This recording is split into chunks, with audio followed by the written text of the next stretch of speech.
আবার সকালবেলা শুরু হলো আমার কাজকর্ম।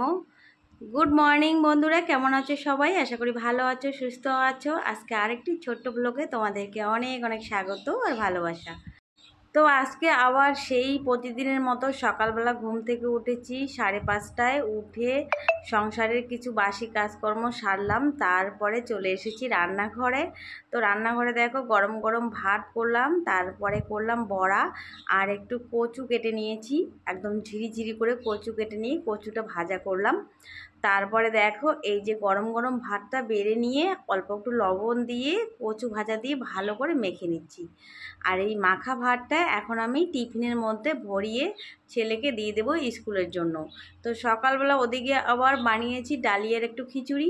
আর সকালবেলা কি দেবো, একদম বাজারও নেই, আর রুটি বানাতে গেলেও তো অনেকটা সময় লাগবে, সেই জন্য কি করলাম, ভাত করলাম, ভাজা করলাম, আর একটু কালকে ডাল বাটা ছিল, সেই ডাল বাটাটার বড়া করলাম। তো টিফিন আমার রেডি। আর এখন এই যে ডালিয়ার একটু খিচুড়ি করেছি আর কি। তো সকালবেলা না খুব তাড়াহুড়ো লেগে যায়, ব্যস্ততা। আর কি বলতো, অন্যদিকে এত বৃষ্টি হচ্ছে আর আমাদের এখানে এত রৌদ্র, এত গরম পড়েছে, সকালে উঠেই না সূর্যটা মনে হয় আগুন ঢেলে ঢেলে দেয়। তো এত গরম পড়েছে। তো এই যে দেখো আমার ডালিয়ার খিচুড়ি অল্প একটু বেড়ে নিলাম থালার মধ্যে, এইটা এখন ছেলেকে খাওয়াবো। ছেলে ওদিকে স্কুলের জন্য রেডি হচ্ছে, আর এদিকে আমার কিন্তু এখনও রান্না হয়নি, রান্না কিন্তু বাকি আছে, পরে করতে হবে। তো ছেলেকে খাইয়ে স্কুলে পাঠিয়ে দিলাম, তারপরে দেখো চলে আসলাম এই যে ঘর পরিষ্কার করতে। আর আজকে হলো বৃহস্পতিবার, আর জানোই তো বৃহস্পতিবারে অনেক কাজ থাকে। তো সপ্তাহের 7টা দিনের মধ্যে বৃহস্পতিবারটা মনে হয় বেশি চাপের, কারণ বৃহস্পতিবার আসলেই মনে হয় অনেক কাজ আছে সংসারের। তো সেই জন্যে এই সকাল সকাল ঘুম থেকে ওঠার পর যা যা করার সব করে তারপরে ভাবলাম যে বসে থাকলে চলবে না, ঢিলেমি করলেও চলবে না। তো সেই জন্যে চলে আসলাম ঘর মুছতে। তো ঘরগুলো আগে মুছে দেবো। আর আজকে সকালবেলা না রান্না আর এখন হবে না। তো বাজার নেই, বরমশাই গেছে বাজারে, বাজার করে নিয়ে আসবে, তারপরে সেই বাজার আনার পর দেখব কি কি নিয়ে আসে, সেই মতো রান্না হবে। তো বরমশাই চলে গেছে বাজারে, বাজার নিয়ে আসবে। আর আমাদের কি হয় বলো তো, বাজারটা সকাল সকালে হয়। তো ছেলে স্কুলে চলে গেল, তারপর বরমশাই গেল বাজারে, আর সেই বাজার নিয়ে আসবে, তারপরে আমি রান্না করব। তো আমি এদিকে ভাবলাম যে বরমশাই ওদিকে বাজার করতে করতে আমার সংসারের এদিকের কাজগুলো কিন্তু হয়ে যাবে। তো আমি এদিকে চটপট করে ঘরগুলো মুছে দিয়ে তারপরে দেখো বালতি ভর্তি করে জল নিয়ে আসলাম, আর এখন এই যে বারান্দাটা ধুয়ে দেবো। আর আমাদের এই বারান্দাটা তো সারাদিনে কতবার যে ধোয়া হয়। সকালবেলা তো একবার ধোয়াই হয়, তারপরে দুপুরবেলাও জল দেওয়া হয়, তারপরে বিকেলবেলাও জল দেওয়া হয়, তারপরে বরমশাই কী করে বলো তো, রাত্রিবেলা শোয়ার আগেও কিন্তু এই বারান্দাটা জল দিয়ে ধুয়ে দেয়। আর কি বলতো, আমার বরমশাইয়ের না একটু খুঁতখুঁতে স্বভাব আছে, মানে পায়ে যদি একটু বালু লাগে ওনার সহ্য হয় না। তো অফিস থেকে চলে এসেই কিন্তু একটা ঝাড়ু হাতে নেবে, নিয়ে বারান্দাটা প্রথমে ঝাড় দেবে, তারপরে গাড়িটা তুলবে, তারপরে গাড়িটা তোলার পরে আবার ঝাড় দেবে, তারপরে বালতি ভর্তি জল নিয়ে এসে ভালো করে বারান্দাটা ধুয়ে দেবে।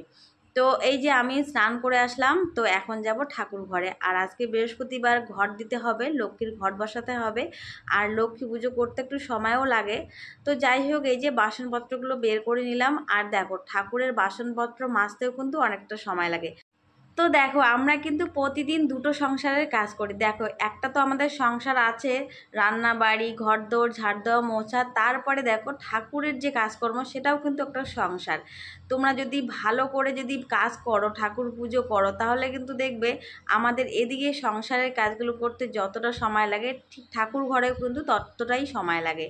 আর আমরা তো সংসারের কাজকর্মগুলো করি, সেই জন্য ঠাকুর পুজোটা চটপট করে দিয়ে দিই, অত সময় দিতে পারি না।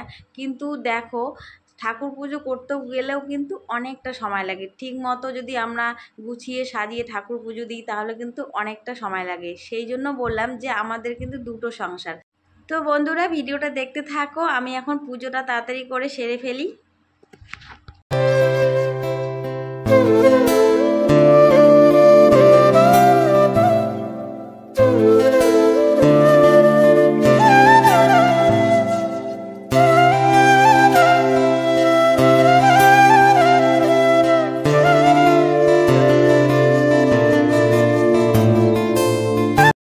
তো পুজো সেরে দেখো চলে আসলাম রান্নাঘরে, আর বরমশাই দেখো বাজার থেকে নিয়ে এসেছে কাতল মাছ। তো ছেলেটা কি বলেছে, কয়েকদিন ধরে ভাত খেতে পারে না, তো কালকে বলেছিল দুপুরবেলা যে আমি বেগুন আলু দিয়ে মাছের ঝোল খাবো, মানে বেগুন আলু দিয়ে মাছের ঝোল। তো ওর নাকি খুব খেতে ইচ্ছে করতেছে। তো কালকে তো সবজিও ছিল না, তো বাজার থেকে দেখো বেগুন, আলু, মূলো, তারপরে ধনে পাতা, তারপরে লাউ, তারপরে পটল, মানে অনেক রকমের সবজি নিয়ে এসছে, কচু। তো সব রকমের সবজি নিয়ে আসলো, তারপরে মাছও নিয়ে আসলো। তো আমি কি করলাম, চটপট করে দেখো কয়েকটা বেগুন, আলু, মূলো কেটে নিলাম। তো আজকে ছেলের পছন্দের রান্না হবে এই যে বেগুন আলু দিয়ে মাছের ঝোল হবে। আর ঢেঁকি শাক নিয়ে এসেছে, তো ঢেঁকি শাকটা ভাজা করলাম। তো দেখো আমার কিন্তু মাছের ঝোল হয়ে গেছে, আর আমি হালকা করে মাছের ঝোলটা করেছি কারণ প্রচণ্ড গরম পড়েছে, আর এই গরমে বেশি মশলাদার খাবার খাওয়া একদমই উচিত না। তো হালকা করে মাছের ঝোল করলাম, শাক ভাজা, বড়া, আর সকালবেলার কচু ভাজা। এখন বাজে 1:30, তো এখনই যাব আমি এই ছেলেকে নিয়ে আসতে, ছেলের ছুটি হয়ে গেছে। তো 2টো বাজবে আর কি, 2টোর সময় যাব। তো তার আগে তোমাদেরকে আমি দেখাবো আজকে আমার পুজোর শাড়ি। তো নতুন শাড়ি কিনেছি, তো এটা পুজোর শাড়ি। তো ভাবলাম না তোমাদের সঙ্গে শেয়ার করি, কারণ পুজো তো এসেই গেছে। তো চলো বেশি কথা না বলে আমি পুজোতে কী নিয়েছি তোমাদের সঙ্গে শেয়ার করি। তো এই দেখো হাতে কিন্তু আমার সুন্দর শাড়ি, আর শাড়ি কিনলে কিন্তু সবার মন ভালো থাকে। পুজোতে কিছু হোক বা না হোক, কম দামি হোক বেশি দামি হোক, একটা যদি নতুন ড্রেস হয় তাহলেই কিন্তু মনটা খুব আনন্দে ভরে ওঠে, তাই না? আর পুজোতে কিছু না হলে যতই আনন্দ করার চেষ্টা করো না কেন, আনন্দ কিন্তু হয় না। তো যাই হোক, পুজোতে আমি সেরকম দামি কিছু কিনিনি। দেখো এই যে আমার হাতে 3টে শাড়ি আছে, 3টে শাড়ি নতুন। তো আমি কিন্তু এই শাড়িগুলো কিনেছি পুজোর কয়েকদিন আগে, কারণ জানি আমি পুজোর সময় আমার শাড়ি কেনা হবে না, সেজন্য আগে কিনেছি। তো চলো তোমাদেরকে দেখাচ্ছি। এই দেখো, এটা হলো এই পিঙ্ক কালার,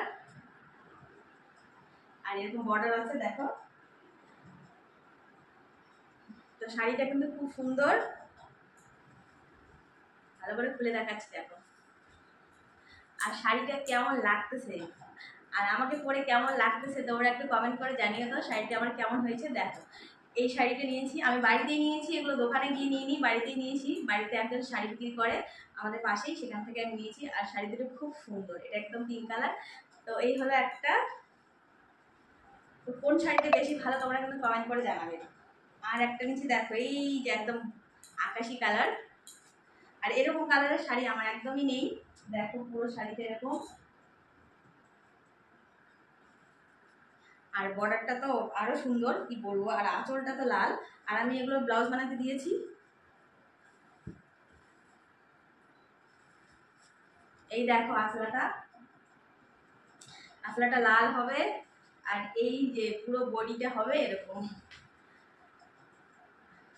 তো দেখো এই শাড়িটা কিন্তু খুব সুন্দর। তো এই দুটো শাড়ি আমার খুব পছন্দ হয়েছে, নিয়ে রেখেছি। তো এই দিকটা একদম নতুন আমার পুজোর কালেকশন। আর একটা আছে, এটাও কিন্তু খুব সুন্দর। এই শাড়িটা কি শাড়ি, আর এই যে শাড়িগুলো দেখালাম কি শাড়ি আমি কিন্তু একদম জানি না। আর একটা আছে, এটা একদম সফট শাড়িটা খুব সুন্দর, মানে এটা একদম গরমের মধ্যে এটা পুরো শাড়িটাই এরকম। আর এটা খুব সফট শাড়িটা, এত সফট, এরকম দেখো বর্ডার আছে, আর শাড়িটা খুব সফট, কি বলবো। এরকম দুটো শাড়ি কিনেছি, একটা আমার মাকে দিয়েছি আর এটা আমি রেখেছি, দুটো কিনেছি।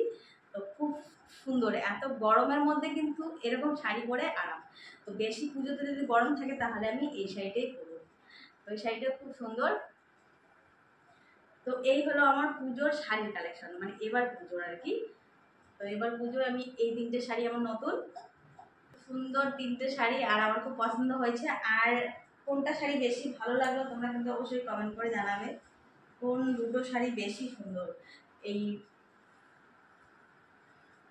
এইটা নাকি পিঙ্কটা। পিঙ্কটা তো কথা হবে না, খুবই সুন্দর, পিঙ্কটা তো খুবই সুন্দর।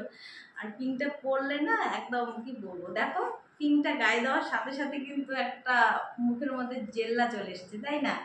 তো পিঙ্কটা তো অবশ্যই আমি পরবো পুজোতে। তো এই হলো আমার পুজোর নতুন শাড়ি, 3টে শাড়ি। আর আমরা যেহেতু ঘুরতে যাচ্ছি, তোমরা তো জানোই আমরা ঘুরতে যাচ্ছি, সেই জন্যে অন্য কিছু শপিং করা হয়েছে। জুতো, তারপরে প্যান্ট, তারপরে টি শার্ট, টপ, এগুলো তো কিনেছি, কারণ বাইরে ঘুরতে যাচ্ছি, ওখানে তো আর শাড়ি নিয়ে যাবো না। তো ঘুরে এসে এই যে শাড়ি পরে পুজোতে ঘুরবো। আর আজকে ভিডিওটা তোমাদের ভালো লাগলে অবশ্যই তোমরা কমেন্ট করবে, লাইক করবে, আর যারা এখন আমার চ্যানেলে নতুন, চ্যানেলটিকে অবশ্যই সাবস্ক্রাইব করে আমার পাশে থাকবে। তো সবাই ভালো থেকো, সুস্থ থেকো, সবার পুজো খুব আনন্দে কাটুক, ভালো কাটুক। তো চলো এখানে ভিডিওটা শেষ করছি, আবার তোমাদের সঙ্গে দেখা হবে নেক্সট ব্লগে। টাটা।